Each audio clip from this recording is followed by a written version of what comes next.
그럼 종목별 대응 전략 세워보겠습니다. 마감 전 업앤다운 바로투자증권의 윤정식 대리입니다. 안녕하세요. 네, 안녕하세요. 오전하고 오후하고 현재 분위기 조금 다른 것 같습니다. 오늘 시장의 특징 좀 어떻게 보셨나요?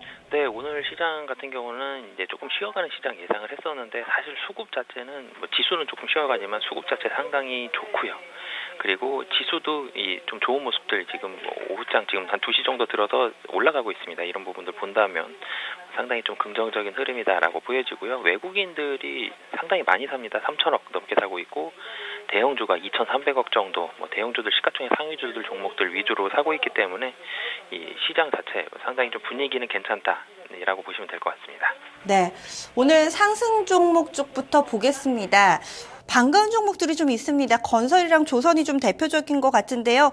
조선주, 현대중공업, 그리고 건설, 대우건설 꼽아봤고요. 또 삼성전자가 오르면서 든든하게 좀 방어를 해주는 모습입니다. SK하이닉스, 두산중공업도 좀 함께 다뤄보려고 하는데요.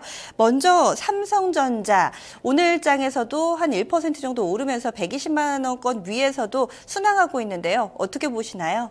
네, 사실 삼성전자가 보통은 삼성전자가 외국인 선물 매수가 들어왔을 때는 외국인들 순매수가 들어오면서 삼성전자 지수가 괜찮았고 그리고 괜찮았지만 최근에 외국인 선물 매수가 들어왔어도 좋지가 않았습니다. 이유가 삼성전자 자사주 매입으로 인해서 자사주 매입할 때는 외국인들이 굉장히 팔기가 좋은 타이밍이기 때문에 좀 매도가 많이 나오거든요.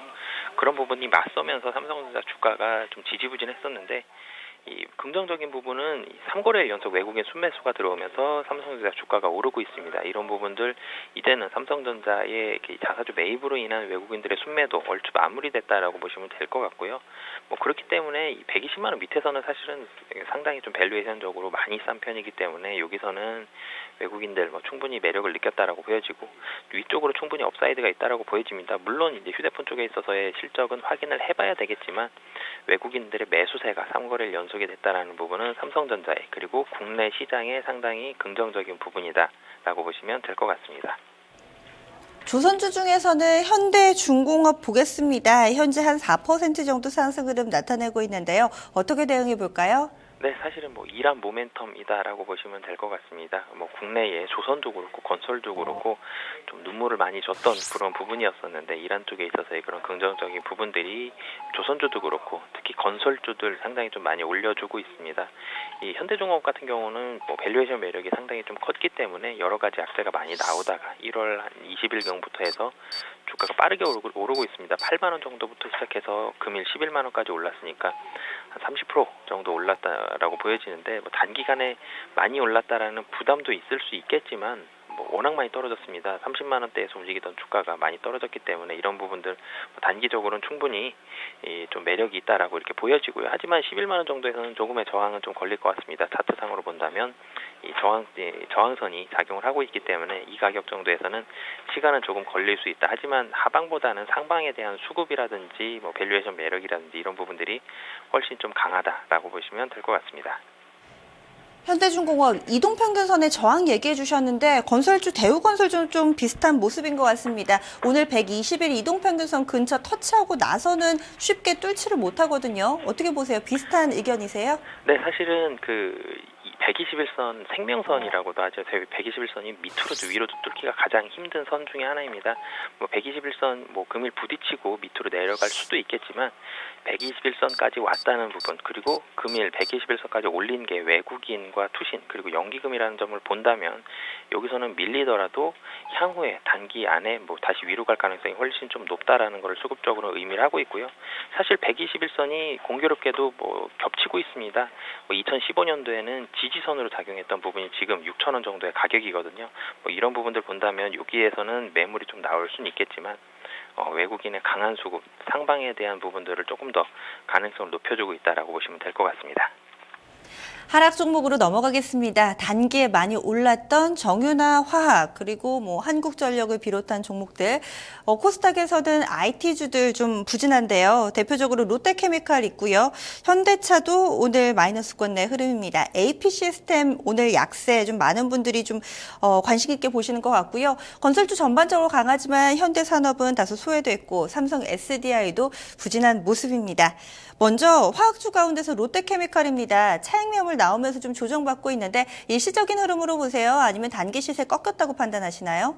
네, 사실 일시적인 흐름이다라는 게 좀 맞을 것 같습니다. 금일 외국인 기관 모두 양매도가 나오면서 조정을 일으키고는 있지만 30만 원이 저항선이었습니다. 하지만 30만 원 강하게 뚫고 올라갔기 때문에 하지만 단기에 올랐던 부분들이 조금 부담스럽다라는 게 오늘 시장의 트렌드거든요. 단기에 많이 올랐던 종목들 대부분 오늘 조정 나오고 있기 때문에 그런 트렌드에 맞춰서 좀 떨어진다라고 보시면 될 것 같고요. 하지만 추세적인 하락보다는 이 하락이 길어야 2, 3일 안에 좀 멈출 가능성이 좀 더 높다라고 보여지고 다시 한번 숨고르기를 한 뒤에 상승에 대한 가능성이 좀 더 높다라고 보여집니다. 그럼 AP 시스템도 비슷한 의견이세요? 네, AB시스템도 사실 비슷한 의견입니다. 분명히 수주 2016년도, 17년도 OLED 장비 역대 최대치가 확실합니다. 그런 부분들 본다면 올라갈 가능성이 좀 더 높지만 좀 전에 롯데케미칼 말씀드렸던 것처럼 오늘 트렌드 이 많이 올랐던 종목들, 단기에 올랐던 종목들 차익 실현 매물이 많이 나오는 게 오늘의 그런 모습이기 때문에 이 오늘 같은 경우는 이 차익 실현에 대한 매물들을 좀 더 받는다라고 보여지고요. 중장기적으로 보신다면 AP 시스템도 17,000원대 중반 정도까지 떨어진다면 이 정도 가격은 상당히 지지될 가능성이 높다라고 이렇게 보여집니다. 마지막으로 자동차주 현대차 보겠습니다. 어제 장 마치고 나서 지난달 판매 실적 좀 내놨던 것 같은데요. 일단 오늘 장 2% 정도 조정받고 있습니다. 어떻게 해석해야 될까요? 네, 사실 현대차 같은 경우는 이 환율이 최근에 외국인들이 사는 이유는 환율 때문입니다. 국내 시장이 그만큼 매력적이어서 사는 게 아니라 환율 모멘텀으로 좀 사는 건데 환율이 이렇게 매력적이면 현대차도 많이 올라야 되는 게 사실은 맞거든요. 하지만 금일 같은 경우는 이 투신 쪽에 있어서 사실 현대차의 매물도 투신에 좀 전에 말씀드렸던 거랑 비슷한 이유입니다. 위로 빨리 갔던 종목을 오늘 매물 나오고 있는데 외국인 소량이지만 오늘도 사고 있다는 부분들은 좀 긍정적이다라고 보여지고요.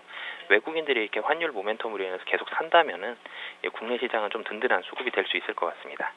오늘 환율이 지금 최근 들어서 사실은 좀 꺾였죠. 꺾여서 현재는 1220원도 이탈한 모습인데 이런 영향도 좀 오늘 시세 변수 가운데 하나였다 이렇게 봐도 되는 걸까요?